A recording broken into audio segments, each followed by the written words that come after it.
ایک حدیث کے اندر آپ صلی اللہ علیہ وسلم نے ہمیں تعلیم دیا ہے اخوتوں یعنی اسلامی بھائی چارہ اور اسلامی اخوت کے ان ضابطوں کو کیسے بڑھتا جائے، کیسے اس کو قائم رکھا جائے۔ آپ نے بیان فرمایا، قرآن کریم بیان کرتا ہے خذ العفو وامر بالعرف واعرض عن الجاہلین۔ اب دیکھیں ایک صاف ستھرا نظام کہ معافی کو پسند، خذ العفو، معافی تلافی کو اختیار کرو، ایک دوسرے کو معاف کرنا سیکھو، معافی کا رویہ اختیار کرو۔ خذ العفو وامر بالعرف، اور بھلائی کو پھیلاؤ، بھلائی کا حکم دو، اور واعرض عن الجاہلین، اور جاہلوں سے کیا کرو، اعراض۔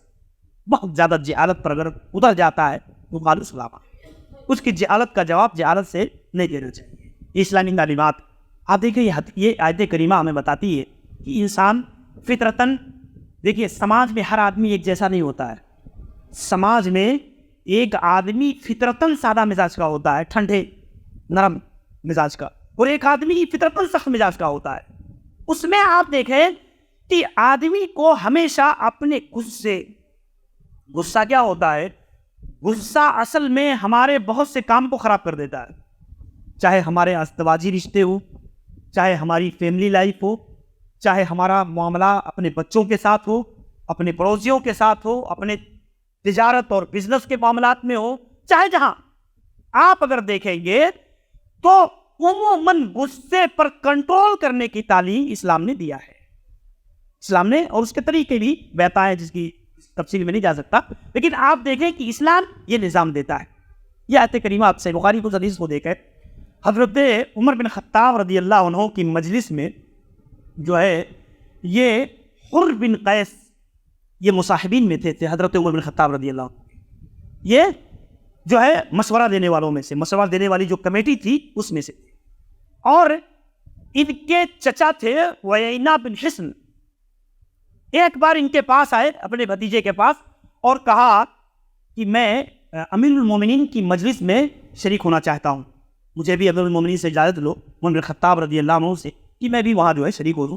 انہوں نے اجازت لیا ہے تو عمر رضی اللہ عنہ نے اجازت دے دیا۔ اب یہ اس مجلس میں گئے، باتیں ہوئی، اور اس کے بعد انہوں نے حضرت عمر رضی اللہ عنہ پر سخت جرح کیا اور کہا، اے امیر المومنین، آپ ہمارا حق نہیں دیتے، آپ ہمارے ساتھ انصاف نہیں کرتے۔ آپ حضرت عمر بن خطاب رضی اللہ عنہ غصے سے تپتپانے لگے۔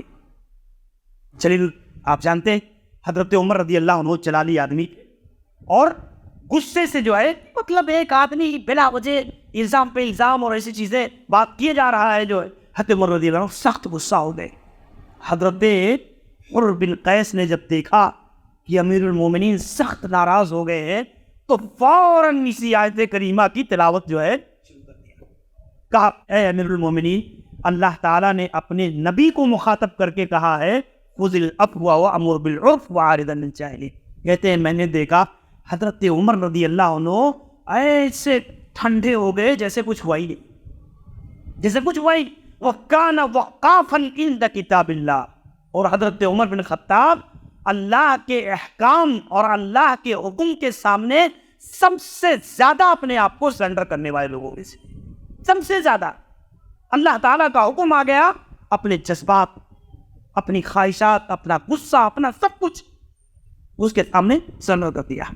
یہ چیزیں ہوتی ہیں، یہ چیزیں ہوتی ہیں کہ ایک آدمی اس طور پر جو ہے آدمی معافی تلافی کا معاملہ ایک دوسرے کے ساتھ اختیار کرے، اور یہ جذبہ انسان کے اندر پیدا ہو جائے معاف کرنے کا، ایک دوسرے کو معاف کرنے کا، تو بہت سارے مسائل ہمارے حل ہو جائے۔